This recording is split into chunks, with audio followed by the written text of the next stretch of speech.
नमस्कार. Karale Patil home minister चॅनलमध्ये मी आपलं मनापासून स्वागत करतो. खरं तर पुणे जिल्हा परिषद आणि पंचायत समिती खेड या निवडणुका चालू आहेत. आपल्या खेड तालुक्यामधील एका गणामध्ये आपण आलो आहे. जाणून घेणार आहोत, त्या उमेदवाराशी चर्चा करणार आहोत.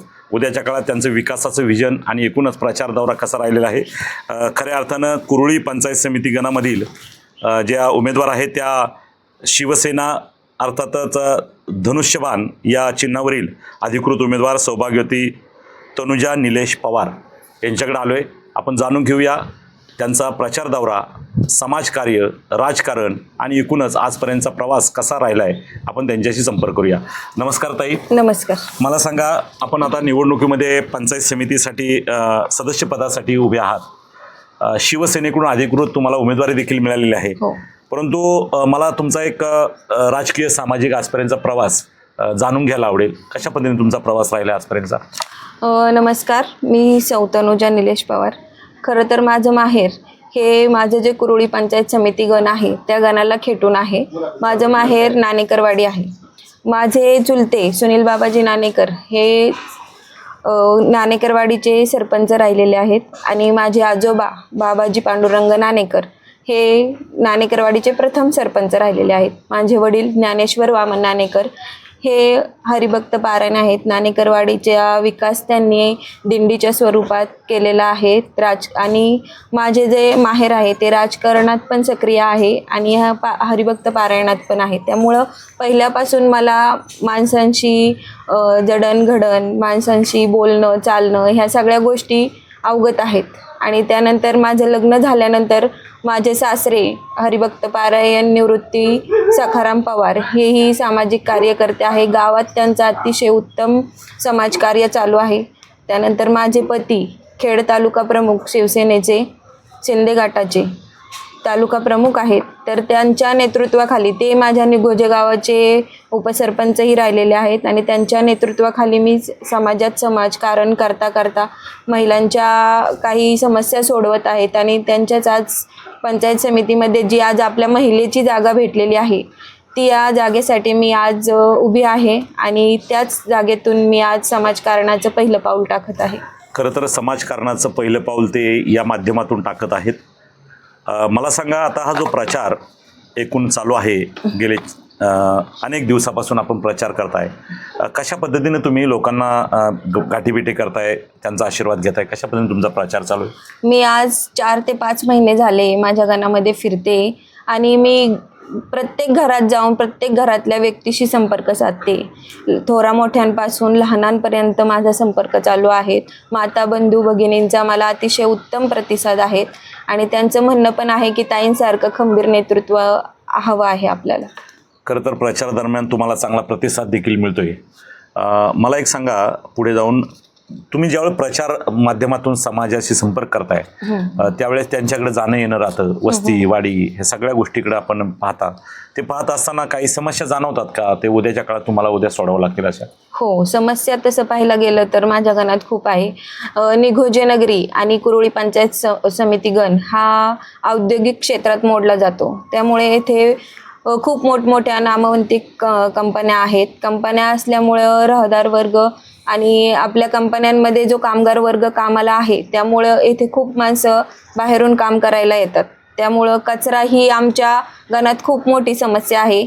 रस्ते आहेत, लाईट आहे, पाणी अजूनही प्रत्येक ठिकाणी दिवसाआड येतं. MIDCचा एरिया असला तरी आमच्या प्रत्येक गावामध्ये, काही गावांमध्ये तर 3-3, 4-4 दिवस अजूनही पाणी येत नाही.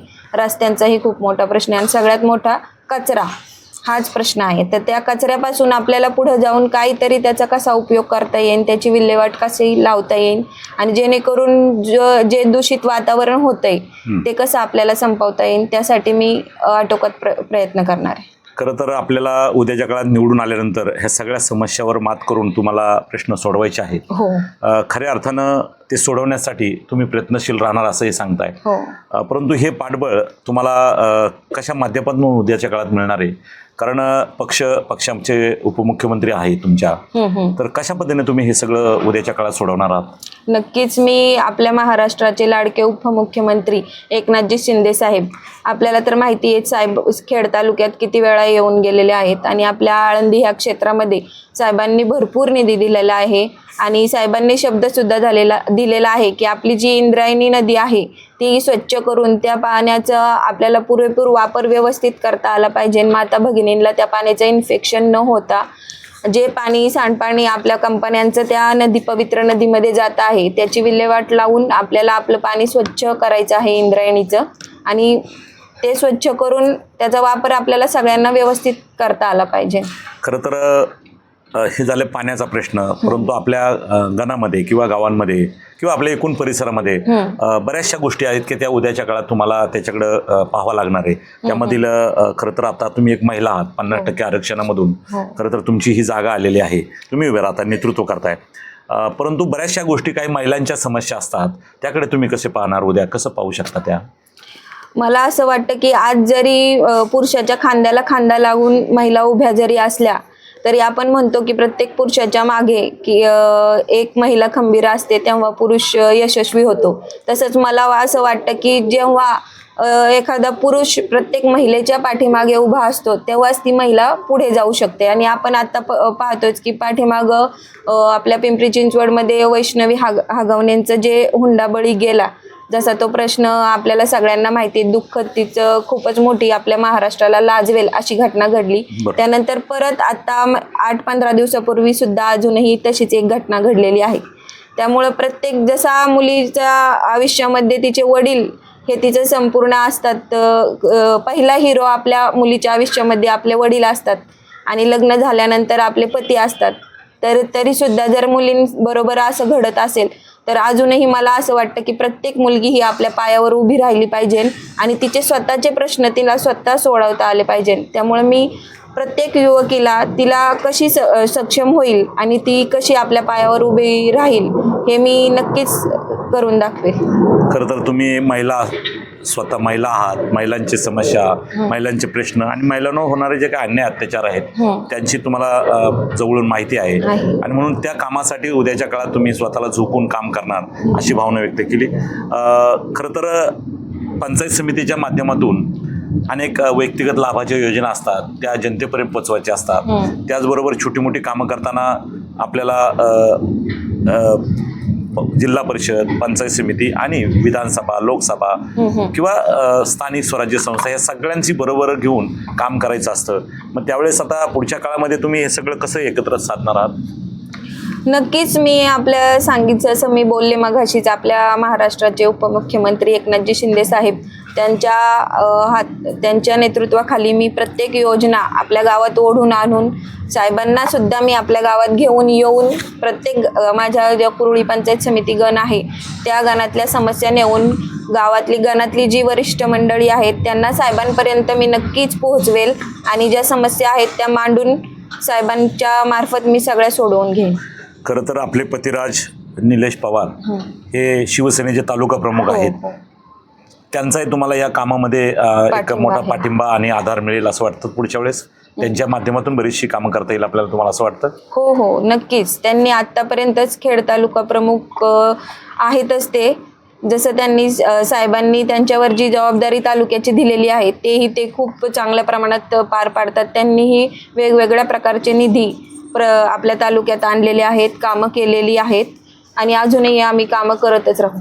खरं तर त्यांची इच्छा पंचायत समितीला उभं राहण्याची होती आणि ती त्यांना न मिळतात तुम्हाला मिळाली, तुम्हाला काय वाटतंय? नक्कीच जिल्हा परिषद पंचायत समिती निवडणूक लढायची इच्छा ही त्यांचीच होती, पण मला नक्कीच मी सांगते आपल्या महाराष्ट्राची कुलस्वामिनी आई तुळजाभवानी यांच्या आशीर्वादाने ती महिलेला आलेली आहे आणि मी नक्कीच त्यांचे जी स्वप्न आहेत आणि माझी जी स्वप्न आहेत ती खरी करून मी माझ्या गणाला चांगलं नेतृत्व देण्याचा प्रयत्न करेन. खरं तर आता तुम्हाला संधी आलेली आहे, त्याचं सोनं करण्यासाठी पहिले तुम्हाला आता निवडून यावं लागणार आहे आणि ते निवडणुकीमध्ये आता तुम्ही त्यासाठी जनतेचा आशीर्वाद घेताय, जनतेमध्ये संपर्क करताय, चांगल्या प्रकारे त्यांना तुमचा आशीर्वाद म्हणजे अर्थात तुमच्या पाठीशी त्यांचा आशीर्वाद देखील जाणवतोय.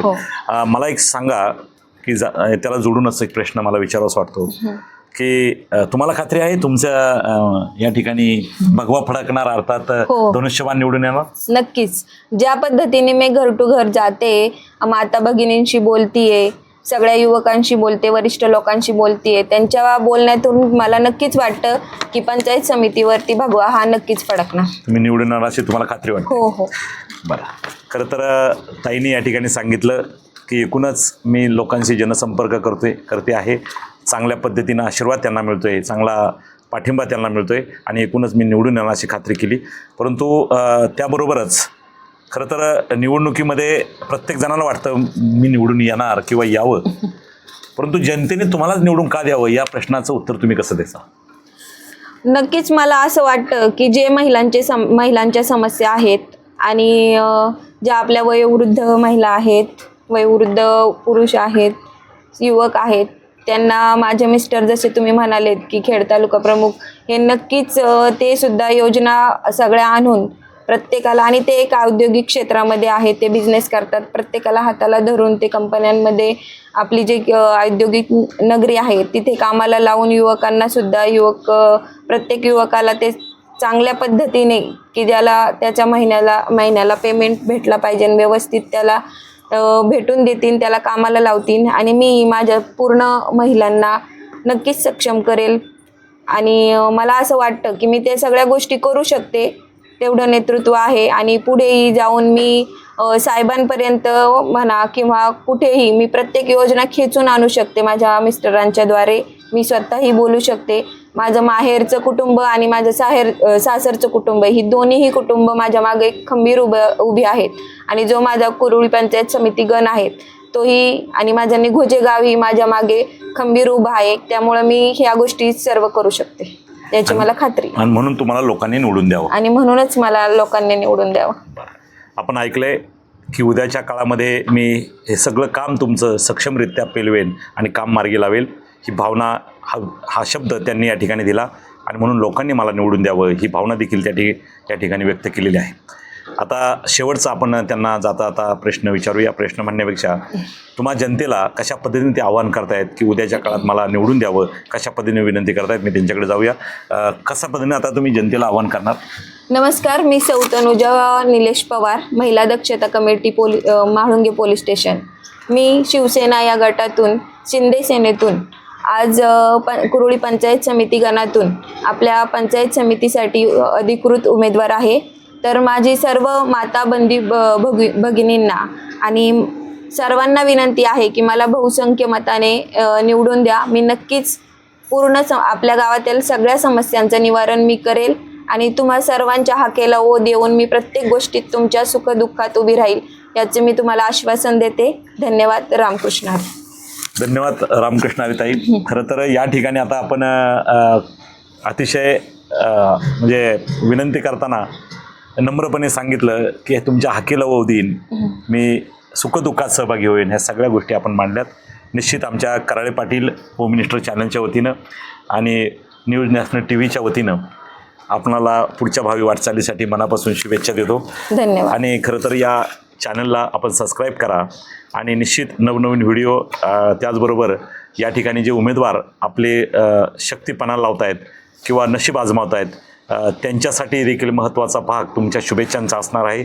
आणि म्हणून आपण चॅनलला सदैव भेट देऊया, एकमेकाशी संपर्क करूया. धन्यवाद. रामकृष्ण हरी. किती मिनटं झाले बाबा? झाला ना.